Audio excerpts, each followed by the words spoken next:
इतनी खुशियों का मंज़र एकदम ऐसे तारीकी में डूब गया कि कुछ समझ नहीं आई कि आखिर ये मामला क्या बना और क्या नहीं। सिर्फ़ और सिर्फ़ इस लड़की की एक चाल की वजह से हर चीज़ तबाह बर्बाद होके रह गई। कुछ भी नहीं रहा है।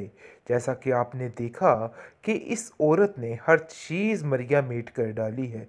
किस-किस तरीके से हर चीज़ को ख़राब करने की कोशिश की है और हर चीज़ में कामयाब ही होती रही।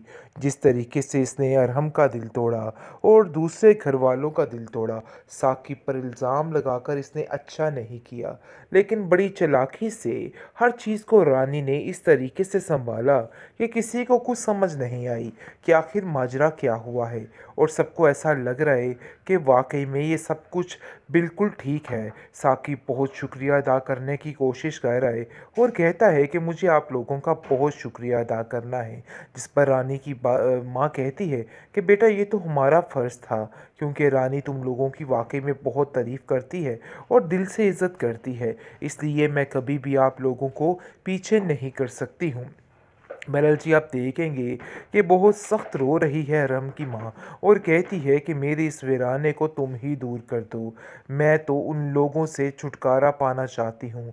बस अब मैं चाहती हूँ कि ये लोग मुझे कभी ज़िंदगी में नज़र ना आएँ। साकिब ने जो कुछ किया है ये चीज़ बिल्कुल नाकाबिले बर्दाश्त है और मैं दिल से कभी भी इन सब चीज़ों को नहीं भुला सकती।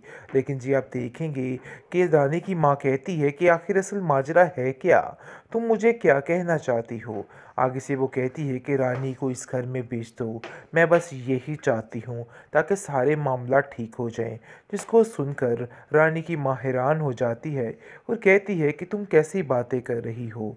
तुम तो अच्छे तरीके से जानती हो कि रानी का दिमाग साकिब की तरफ चला गया है और वो कभी इस बात के लिए हामी नहीं भरेगी और तुम्हें ये बात अब समझनी चाहिए। जिसको सुनकर वो कहती है कि मुझे समझ नहीं आ रही कि आखिर तुम क्या कहना चाहती हो? ज़रून काफ़ी ज़्यादा परेशान होता है ये मामला देख के और कहता है कि देखो फ़िज़ा, तुम्हें परेशान होने की ज़रूरत नहीं है। मैं रिदा के लिए वाक़ई में बहुत ज़्यादा परेशान हूँ, क्योंकि रिदा अपना दिल हार बैठती है और उसको कुछ समझ नहीं आती वो क्या करे। इसलिए सब उसको समझाने बुझाने में लगे होते हैं। साकिब कहता है कि ये सब नसीब का किया धरा है। अगर अरहम में इतनी हिम्मत होती तो वो इस मामले को रफ़ा-दफ़ा करवा देता, लेकिन उसने बिल्कुल भी ऐसा नहीं किया है। उसने सिर्फ़ और सिर्फ़ अपनी माँ की बात सुनी है, जो कि बिल्कुल झूठी और बेबुनियाद थी, क्योंकि साकिब जानता है कि किस तरीके से अब इन चीज़ों को हैंडल करना है और क्या नहीं करना है। वो अपनी माँ से कहता है कि आपको परेशान होने की ज़रूरत नहीं है। उन लोगों की वजह से परेशान होना बिल्कुल छोड़ दें। दूसरी तरफ रानी की माँ जैसे ही दावा सुनती है अपनी उस दोस्त का और कहती है कि देखो, मैं तुमसे बहुत ज़्यादा शर्मिंदा हूँ। मैं ऐसा नहीं कर सकती, क्योंकि मैं भी मजबूर हूँ और मेरी मजबूरी को समझने की कोशिश करो। जिसको सुनकर वो कहती है कि देखो, मेरे पास भी और कोई चारा नहीं। मेरे घर में तो सब कुछ ख़त्म हो गया, लेकिन मुझे तुम पे काफ़ी उम्मीद थी, इसलिए वो कहती है कि मैं रानी से बात करके देखूँगी। देखो अब वो क्या कहती है।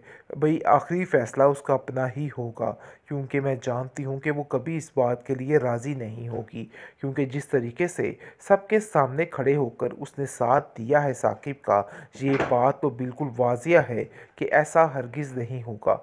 जो कुछ भी होना है वो अब होकर ही रहेगा। मतलब ये है कि सारे मामलात बड़े अच्छे तरीके से तय होने वाले थे, लेकिन इस रानी की चालाकी ने हर चीज़ को तबाह बर्बाद करके रख दिया। इतनी खुशियों का मंज़र एकदम ऐसे तारीकी में डूब गया कि कुछ समझ नहीं आई कि आखिर ये मामला क्या बना और क्या नहीं।